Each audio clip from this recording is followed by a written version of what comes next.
3 buwan na. Hindi tayo titigil.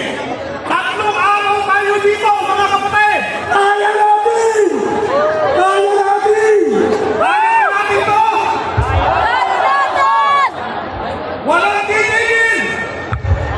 Walang iwanan! Sige. Pero iiwan namin kayo sandali.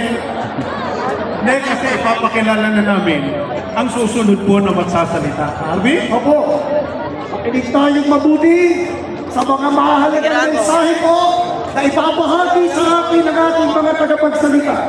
Ang una namin tatawagin po ang kapatid na Bienvenido Santiago Jr.